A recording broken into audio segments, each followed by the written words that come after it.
नमस्कार, दैनिक समाचारों के इस कार्यक्रम में आप सभी का स्वागत है। मैं हूं अनुपम। प्रस्तुत हैं झारखंड राज्य से जुड़े प्रमुख समाचार। झारखंड की राजनीति में इस वक्त सबसे ज्यादा चर्चा घाटशिला उपचुनाव की हो रही है। तारीख नजदीक आते ही राजनीतिक सरगर्मी चरम पर पहुंच गई है। एक तरफ जहां झामुमो प्रत्याशी सोमेश सोरेन और भाजपा उम्मीदवार बाबूलाल सोरेन के बीच सीधी टक्कर की चर्चा थी, इस बीच डुमरी विधायक जयराम महतो की पार्टी जेएलकेएम की एंट्री ने समीकरण को दिलचस्प बना दिया है। घाटशिला विधानसभा क्षेत्र की अधिकांश आबादी ग्रामीण है और यहाँ रोजगार का मुख्य साधन खनन और छोटे मोटे व्यवसाय हैं। बड़ी संख्या में लोग मजदूरी पर निर्भर हैं। चुनावी मुद्दों में बेरोजगारी, पलायन, स्वास्थ्य और शिक्षा जैसी बुनियादी जरूरतें इस बार भी केंद्र में है। घाटशिला विधानसभा क्षेत्र की कुल आबादी करीब 3.21 लाख है, जिसमें 2,55,000 से अधिक मतदाता हैं। इनमें पुरुष मतदाता 1,24,899 और महिला मतदाता 1,30,921 हैं। जातिगत आधार पर देखें तो लगभग 48% मतदाता आदिवासी यानी एसटी हैं।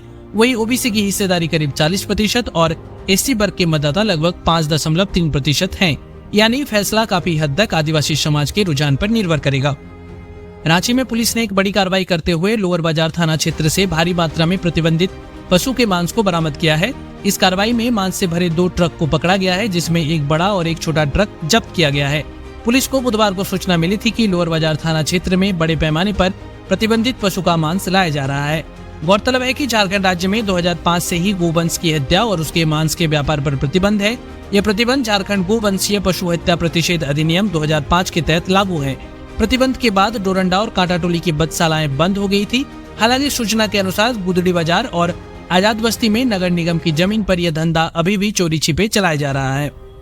सिमडेगा जिला अंतर्गत बानो थाना क्षेत्र के कानारुआ रेलवे उत्तरी केबिन के समीप बुधवार सुबह लगभग 10:13 पर एक बड़ी रेल दुर्घटना हुई। प्राप्त जानकारी के अनुसार राउरकेला से रांची जा रही मालगाड़ी कानारुआ स्टेशन पार करने के बाद अचानक पटरी से उतर गई, जिससे 10 डिब्बे बेपटरी हो गए। इनमें से 3 से 4 बोगियां पूरी तरह से क्षतिग्रस्त हो गई। घटना में किसी के हताहत होने की सूचना नहीं है। दुर्घटना में अप और डाउन दोनों रेल लाइनें पूरी तरह क्षतिग्रस्त हो गई हैं, जिससे हटिया राउरकेला रेलखंड पर रेल सेवा पूरी तरह बाधित हो गई है। रेलवे के वरीय अधिकारियों को घटना की जानकारी दे दी गई है। मरम्मत कार्य युद्धस्तर जारी है ताकि जल्द से जल्द रेल यातायात को बहाल किया जा सके। चाईबासा में थैलेसीमिया से पीड़ित मासूम बच्चों में एचआईवी संक्रमण की पुष्टि ने झारखंड की स्वास्थ्य व्यवस्था की नींव हिला दी है। यह सिर्फ एक हादसा नहीं है, बल्कि पूरे सिस्टम की नीतिगत कमियों को उजागर करने वाली घटना है। ब्लड ट्रांसफ्यूजन के दौरान हमेशा एक रेसिडुअल रिस्क बना रहता है। आधुनिक ELISA और CLIA टेस्टिंग से भी संक्रमण का खतरा पूरी तरह खत्म नहीं होता, क्योंकि विंडो पीरियड में वायरस शरीर में मौजूद तो होता है, लेकिन टेस्ट से पकड़ में नहीं आता। इस जोखिम को कम करने का एकमात्र प्रभावी उपाय है न्यूक्लिक एसिड टेस्ट यानी NAT, जो वायरस को शुरुआती चरण में पहचान सकती है। दुर्भाग्य से झारखंड के ज्यादातर ब्लड बैंक अभी भी NAT आधारित स्क्रीनिंग नहीं करते। राज्य में अधिकांश ब्लड बैंक ELISA और CLIA टेस्ट पर निर्भर है। ई रक्तकोष प्लेटफॉर्म से पूरी तरह जुड़े नहीं है और डोनर ट्रेसेबिलिटी सिस्टम का भी अभाव है। रक्तदान के बाद दानकर्ता की स्वास्थ्य स्थिति का कोई डिजिटल रिकॉर्ड नहीं रखा जाता। यदि भविष्य में कोई डोनर संक्रमित पाया जाता है तो उसके पुराने ब्लड यूनिट्स को ट्रेस करना लगभग असंभव हो जाता है। थैलेसीमिया जैसे मरीजों को बार बार रक्त चढ़ाना पड़ता है, जिससे संक्रमण का खतरा कई गुना बढ़ जाता है। ऐसे हाई रिस्क ग्रुप्स यानी थैलेसीमिया, गर्भवती महिलाएं, बच्चे और ICU मरीज के लिए NAT टेस्टिंग अनिवार्य की जानी चाहिए। मुख्यमंत्री हेमंत सोरेन से मंगलवार को आवासीय कार्यालय में लुगुबुरु घंटाबाड़ी धोरमगाड़ के प्रतिनिधिमंडल ने मुलाकात की। प्रतिनिधिमंडल ने मुख्यमंत्री को आगामी अंतर्राष्ट्रीय शरणाधर महासम्मेलन 2025 में मुख्य अतिथि के रूप में शामिल होने के लिए आमंत्रित किया गया।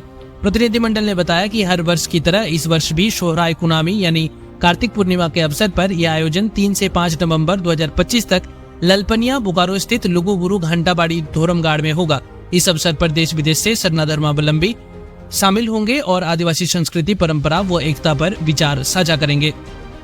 पर्व त्योहार की छुट्टियों के बाद रांची के उपायुक्त सह जिला दंडाधिकारी मंजूनाथ भंजेत्री ने बुधवार शाम समाहरणालय के कई कार्यालयों का अचानक निरीक्षण किया। इस दौरान उन्होंने कर्मचारियों की हाजिरी, कार्यालय की सफाई और कामकाज की स्थिति देखी। निरीक्षण के क्रम में कई कर्मचारी बिना बताए छुट्टी पर मिले। इस पर उपायुक्त ने नाराजगी जताई और 3 कर्मचारियों को शो कॉज नोटिस जारी करने का निर्देश दिया। साथ ही उनका 1 दिन का वेतन काटने का भी आदेश दिया। उपायुक्त ने यह भी पाया कि कुछ कर्मचारी आई कार्ड नहीं पहने हुए थे और नेम प्लेट नहीं लगाई थी। उन्होंने ऐसे कर्मचारियों को भी कारण बताओ नोटिस यानी शो कॉज देने का निर्देश दिया और कहा कि दफ्तर में रहते समय सभी कर्मचारी पहचान पत्र जरूर पहने। राज्य सरकार ने नक्सल प्रभावित इलाकों में फिर से पैर पसारने की कोशिश कर रहे उग्रवादियों के मंसूबों को नाकाम करने के लिए बड़ा कदम उठाया है। अब इन इलाकों की सुरक्षा का जिम्मा पूर्व सैनिकों के हाथों में सौंपा जाएगा। इसके तहत पूरे प्रदेश में 368 पदों पर बहाली की प्रक्रिया शुरू की जा रही है। चयनित पूर्व सैनिकों को सिपाही का दर्जा और मासिक 25,000 रुपए मानदेय दिया जाएगा। इसकी प्रस्तावना तैयार है और एक सूचना जारी होने वाली है। सूत्रों के अनुसार इन पूर्व सैनिकों को विशेष प्रशिक्षण देकर कुल्हान और रांची प्रमंडल के सुदूरवर्ती एवं संवेदनशील इलाकों में तैनात किया जाएगा। पाकुड़ जिले में पत्थर खदान के मुंशी काशिम अंसारी पर फायरिंग मामले में पत्थर व्यवसायी, यूथ कांग्रेस जिलाध्यक्ष समेत अन्य के खिलाफ नगर थाने में प्राथमिकी दर्ज की गई है। प्राथमिकी दर्ज होने के बाद पुलिस कई लोगों को हिरासत में लेकर पूछताछ कर रही है। हालांकि इस घटना में किसी भी आरोपी की गिरफ्तारी नहीं हुई है। हजारीबाग जिले में चोरों का आतंक ऐसा कि जिला के पुलिस कप्तान अंजनी अंजन खुद जांच करने के लिए फील्ड पर उतर आए हैं।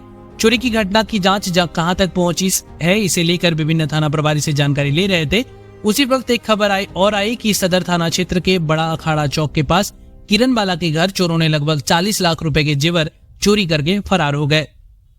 इंडिया और ऑस्ट्रेलिया के बीच 5 मैचों की T20 सीरीज का पहला मुकाबला कैनबेरा में बारिश की भेंट चढ़ गया।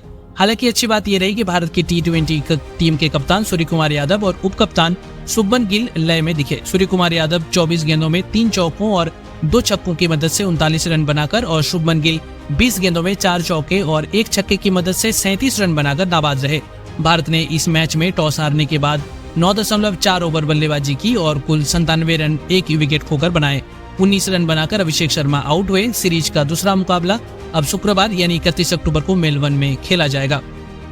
बीते 2 दिनों से झारखंड में हो रही बेमौसम बारिश ने किसानों की चिंता बढ़ा दी है। अच्छी बारिश होने के कारण इस साल खेतों में फिलहाल धान की अच्छी उपज से किसान काफी उत्साहित हैं। लेकिन मौसम विभाग की ओर से जारी मोन्था चक्रवात से विगत कुछ दिनों तक तेज हवा के साथ बारिश होने की संभावना को देखते हुए उनके धान सहित अन्य फसलों को नुकसान होने का डर बना हुआ है। तो ये थी झारखंड से जुड़ी आज की बड़ी खबरें। ऐसे ही अपडेट्स के लिए चैनल को सब्सक्राइब कीजिए और वीडियो को ज्यादा से ज्यादा शेयर करना ना भूलें। मिलते हैं कल फिर झारखंड की किसी नई खबरों के साथ। तब तक के लिए अपना ख्याल रखें। धन्यवाद।